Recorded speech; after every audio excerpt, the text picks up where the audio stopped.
Good afternoon, everybody, and welcome back to Moms Like Me, powered by Support Now. This episode is sure to be one that I am confident you're going to learn something. This is one of our expert episodes. And so today I'm so honored to be joined by Erin Spar. Erin, you have a number of different titles. I'm sure I'm going to miss one of them, but the ones that stand out to me, of course, is being a perinatal therapist and influencer, creator, mom, of course, that's a requirement for this podcast. And I'm sure, again, many, many more hats that we'll get into. But I would love to start this conversation with you sharing just a little bit more about you and kind of what got you into this space in the first place. Yes. Well, thank you so much for having me, Jordan. This is an honor. So where do we start? I mean, I guess I started to become a therapist around the time that I became a mom. And those two parts of my identity really kind of developed sort of side by side. And so I think that's part of why I became really interested in supporting moms. I was only practicing for a little bit, and I went out on maternity leave, and even just the experience of being pregnant and seeing how people commented on my body and asked me invasive questions, and the expectations of having to keep working and acting like I was okay. There was a lot that I was realizing was really hard about being a mom, being a parent. And then that sort of continued, and I had a moment in that postpartum period where I was like, oh my gosh, how are people doing this? It's like you joined this club that you didn't realize from the outside was as intense as it is on the inside. And so that's been something that I've been working on, helping support moms over the last decade plus of my career.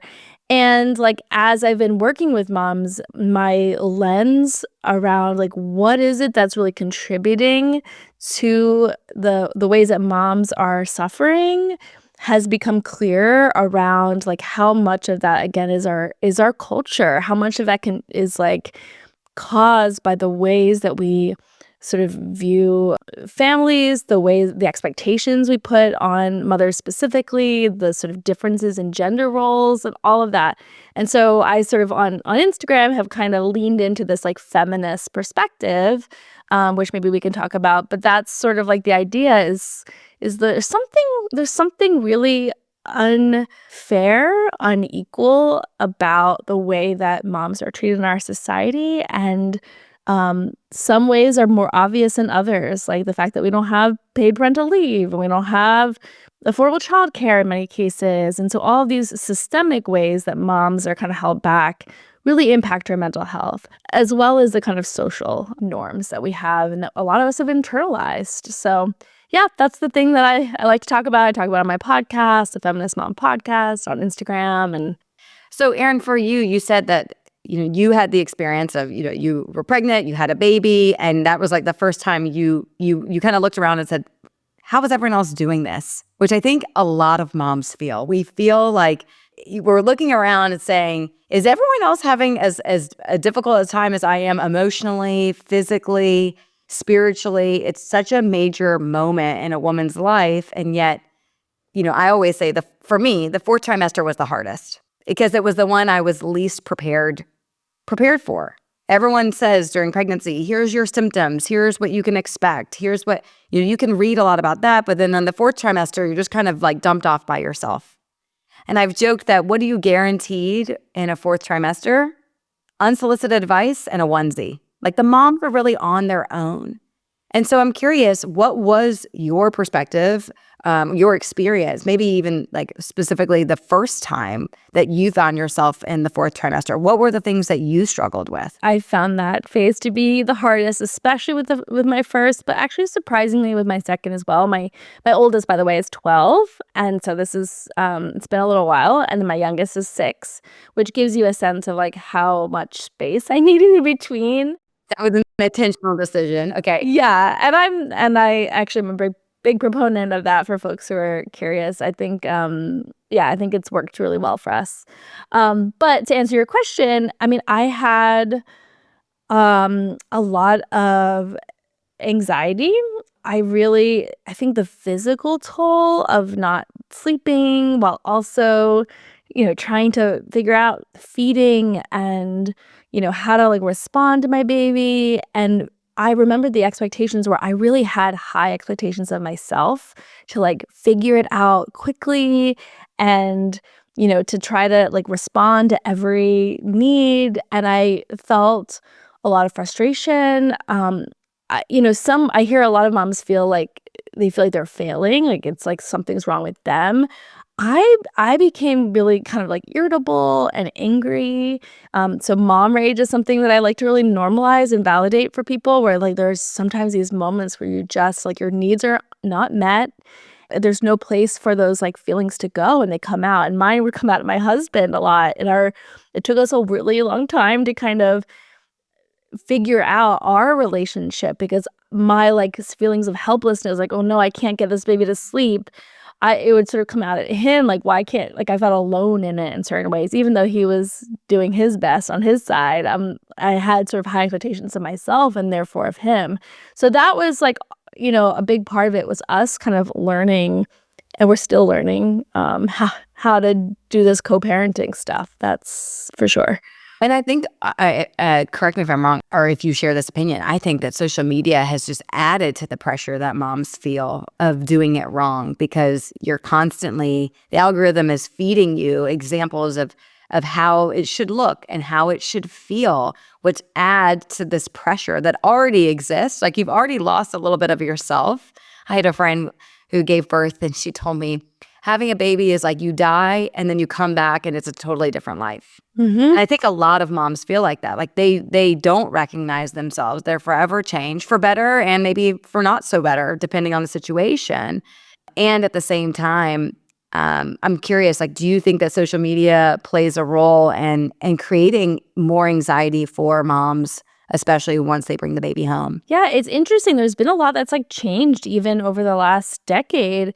I mean, when I was like a new mom, we didn't really have social media. We had blogs, and the blogs were like often showing like the perfect like photo of the perfect baby. And I remember like seeing like someone like carrying their baby in this like really beautiful like expensive like ring sling and like going to lunch, and I was like, oh my goodness, this is so beautiful, right? So in a lot of ways it felt very much like we had the sort of like glamorized version. And with social media, in one of the good things about social media is there is more space, I think, to talk about the full experience. I think hearing other moms, especially during COVID, I think a lot of moms and certain like content creators were really kind of talking more about the real stuff, which I hear some people don't feel like it's gotten too negative. Like, oh my gosh, we're always complaining about motherhood now. And I see a backlash to that. But I do think that's been positive. I do agree with you, though, like the expectations are still there. And I think with like experts, we have all of these experts telling us how to parent, how to do things like in the ideal way. On the one hand, again, like it's helpful to have information and to learn. And there's a lot of psychology and like child development stuff that we've learned. And it's great to like give that information, but in a lot of ways it sets up again this like really perfectionistic sort of, they call it intensive mothering idea, that we have to all be like doing the optimal parenting. And it's usually mothers who are researching that and like listening to Dr. Becky and reading the books and all of that to try to gather more information. And I think instead of having a community, having a village, right, where maybe historically when we lived like in groups, you would see other mothers mothering. You would have aunties and grandmas and like other people babies around, and many of us like don't have a lot of babies around. I was the first one in my family to have a baby, at least of our generation. And so I was like looking to the internet to find this stuff out. Yeah, no, it's a really interesting point. I find that people are seeking community more through their phones than in their homes. Yeah. And I think that, to your point, the internet can be a great place. It can also be a very overwhelming place. And so what you bring up is a really good point about really there's a lot of value and support in being able to to see and witness and emulate those around you. But we're not getting together as much. Mm-hmm. We're very siloed. So you notice that obviously in your own experience having children. What are some of the ways that you recommend women to kind of be aware that that's happening? Like, hey, you might be seeking too much kind of resource online. Like, what are some of the things that you find that women can maybe either be more proactive about, or in assessing like how they're kind of this drowning in motherhood feeling that they can be doing to kind of offset some of that anxiety? I think many of us were not taught how to trust ourselves, how to look inside and sort of think, what is it that I'm feeling? What is it that I'm needing? And so, like, when I'm working with a mom, that's a big part of what I'm trying to help them do is like to get in touch with their own needs and figure out like better ways of getting those needs met. And I think across the board, our society is highly individualistic. We have this like idea that we should be doing everything alone, that being independent is the best quality, right? It's like, pick yourself up from your bootstraps, American ideals, right? And, opposed to like more collectivist cultures where it's less focused on the individual and more on like the collective. And I think that this idea of like moms saying like, where's the village? It takes a village to raise a child is in conflict with like these like ingrained values that many of us have that we're supposed to like do it all on our own and can't ask for help. And so I think like one, getting in touch and like looking in sort of inward rather than just outward. It's okay to gather information, get perspectives, but filtering that through your own experiences and like personality and your situation. And then, of course, that reaching out for help, which can be so vulnerable. I'm sure you know this. This is like a barrier for so many people to ask for help is because like many of us, like even if in our own families of origin, maybe caregivers were stressed out or overwhelmed or had their own trauma or whatever. And a lot of us learned to kind of be self-sufficient, to not go, especially with like emotional, like vulnerable feelings, right? Which is a lot of work to kind of then say, ooh, it's really vulnerable to ask. A lot of us will give much more easily because we don't feel put in a position of like threat. For some people, it feels threatening. Well, yeah, and I've read some studies that that talk about the challenge of asking and receiving help, particularly for women, is that it's rooted in shame. They're like, I should just know how to do it. Yeah. Didn't God give me this gift of bearing children and I should just know? And so, and then you add in the effects of what you talked about earlier, which is that, well, everyone else is doing it because individually it looks like everyone else is doing it. But what we don't realize is that everyone else is also often struggling. Maybe not the entire time, but there's more struggle there than meets the eye. And so I think what you said is so important. It's like, okay, we can all acknowledge that it takes a village. And my experience, most people have a village. The question is, are you willing to tap into it? And you have to build it too. And often because we're all trying to do things on our own, many of us, we haven't gotten to really invest in it at the times when we had more capacity, and we don't really realize it until we're in that place of need. And that's kind of hard, right? To then tap into something that you feel like you haven't quite given to yet. Are there any tactics that you recommend to like start building that community and to start like giving, like almost like depositing into that so that you can take out when you need it? Yeah, I think building relationships, like I don't think we like, I think online virtual networks are still important. I think that's a place where we can get a lot of emotional support. But I think especially post-COVID, I think we're taking a little while to kind of like get back into our local communities. And so I think just kind of putting yourself in positions to be around people, even people who are different than you, which I think is part of community and something that I think we've lost some tolerance for, right? I mean, we're so politically divided. A lot of people, are like learning about boundaries, which is great, like how to set boundaries. But also we have to kind of recognize that that's like one part of it. The other part is sometimes figuring out where can I just like let myself be uncomfortable in order to meet people that are in my community. And so, like, for me, one way that I am lucky to sort of build community is my kids go on the school bus. And that means I walk them to the bus stop. And that's really helped me to meet the other parents. And we usually sit, like, kind of just like chat and help each other out. And then, then the group text kind of starts where we sort of say, oh, hey, it looks like the bus is running late. What are you going to do? Right. But some of that's like that proximity is really important. Like seeing someone kind of over and over again really helps us kind of in a more natural way to build relationships. And if you don't have that, then it means like maybe being vulnerable and sort of like reaching out to someone that maybe you have run into and saying like, hey, do you want to grab coffee? Or, can we go for a walk or something, so that's that vulnerability piece. I love that example that you just gave because it's starting small. It's like starting within a place that already exists.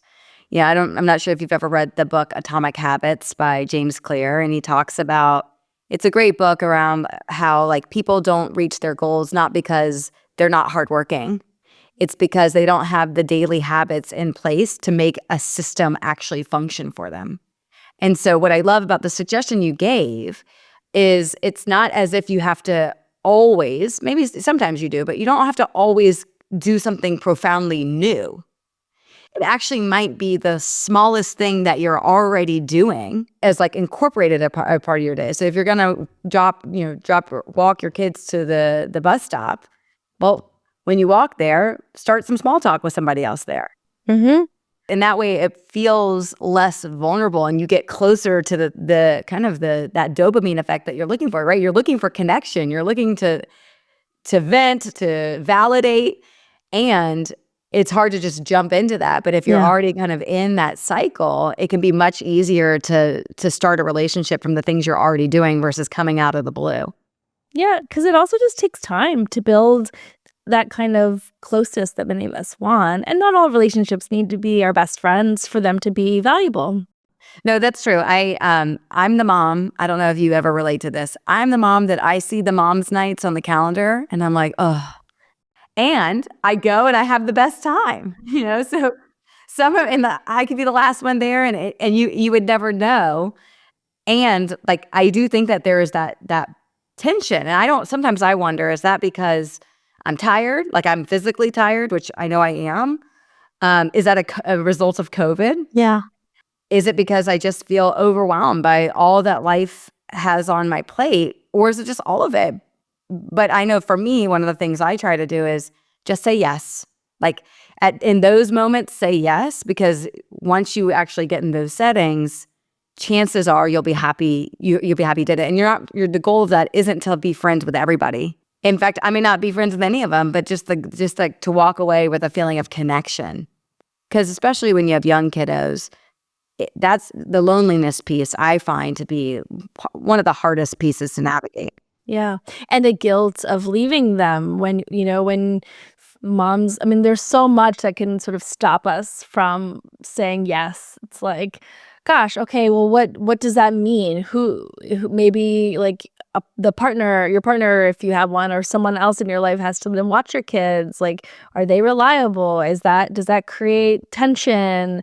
You feel guilty because you missed an evening. And I think, like, to your point, I do think that often we get in social situations and it can get better. And I also think of it as like, as part of that, like checking in with yourself, kind of letting yourself experiment a little bit with, maybe I can see how this goes and maybe I give myself an out. Like I go for a little bit and I can leave early and you see how you feel, because I do think there may be some times, some seasons in your life where maybe like you want to simplify and you are tired and it's okay to say no.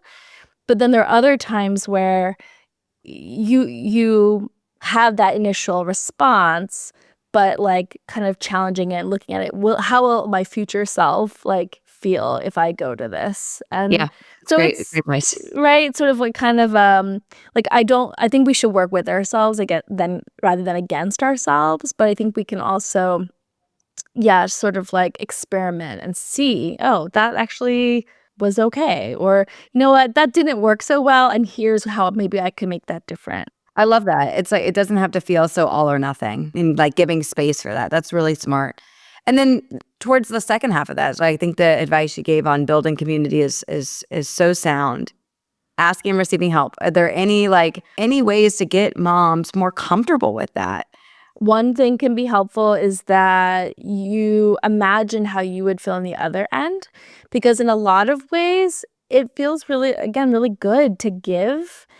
I think we are actually robbing people of that intimacy and closeness when we don't give them the opportunity. Like, I feel honored when a friend of mine who, like, maybe we've like only kind of met up a couple times, but like we're not besties, we haven't like known each other forever, but like we're developing a relationship, and they say, "Oh my gosh, can you help me out? I need, to drive my kid to the doctor's office. My car's broken down." Like, I feel so honored that someone would be vulnerable to ask me.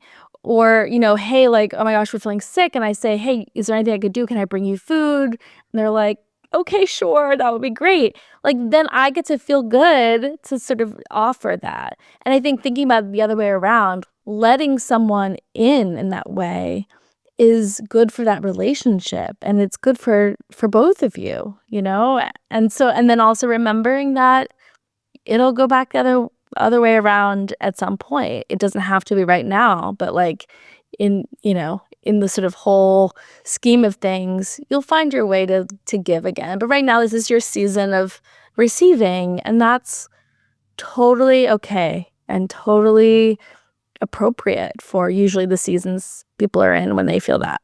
I completely agree with you, and I think that those little things also quickly build upon one another. People can see and say, oh, I just dropped off soup for so and so. She's not feeling well. Oh, I'm so sorry to hear that. I wonder if I'll reach out tomorrow, see if you never know how one small gesture can actually impact other people doing the same thing. And that's how we kind of, I think, begin to like break this cycle where now like you're normalizing this behavior. So that the next time a mom is not feeling well, or you've got a kid in the hospital, or whatever the circumstance is, your community has created a foundation of like, this is acceptable. And it doesn't have to start, again, with these grand gestures. It can start with the smallest of things to acknowledge, like, this is what we do here. I think that is a really beautiful thing. One of our customers that I talked to, she asked for a lot of help.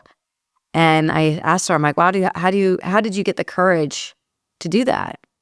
And she said, I learned a long time ago not to rob people of their blessings. And I thought that was just a really beautiful way of putting it. Because I think you and I will agree on this. As humans, we are tribal beings. We are designed to go through life together. And for a variety of reasons, one of which you mentioned earlier about this kind of this individualist kind of mindset, it really hampers our ability to do what we're innately designed to do, which is to help one another. People are scared of codependence, right? And so they think independence is the goal. And really what we are looking for is interdependence. That, you're separate, that you can have boundaries, you can say no to people, you can feel like you have autonomy, but you also can influence one another. And we want it to be generally reciprocal over a period of time.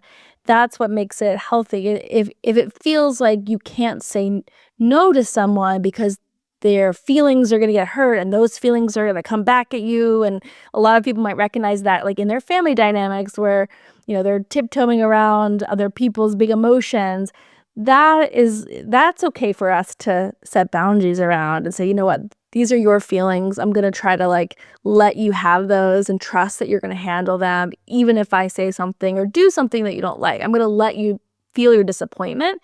That's healthy, right?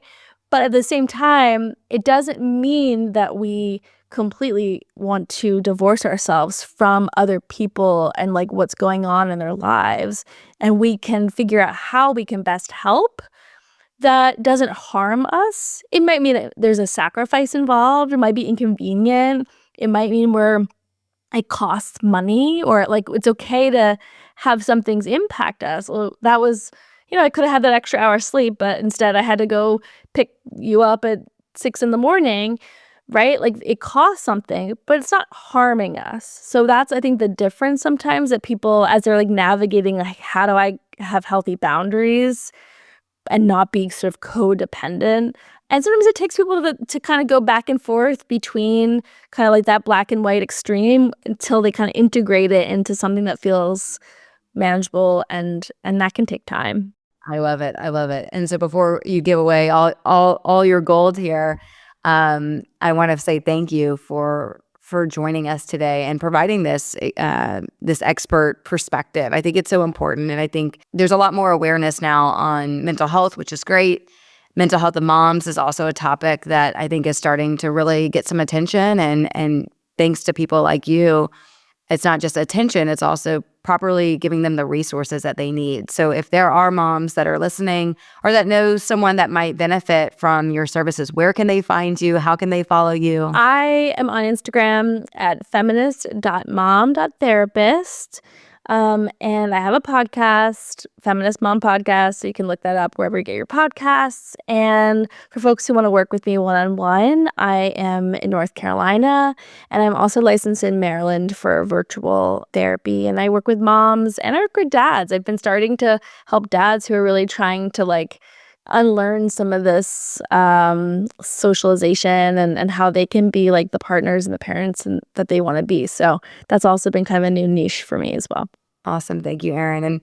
And so much of what Erin said is very, again, mission aligned with how we've built Support Now. So as a reminder, Support Now is designed to help in all areas of motherhood, but particularly that fourth trimester in ways that go beyond money and meals. I would love to see a world where people are coming together after a baby to do all the little things, whether it's walking the dog, doing the laundry, or simply just being an ear for someone to listen. Like those are all very valuable things, especially in the early days. So if you know someone, please consider a Support Now registry as a part of their postpartum journey.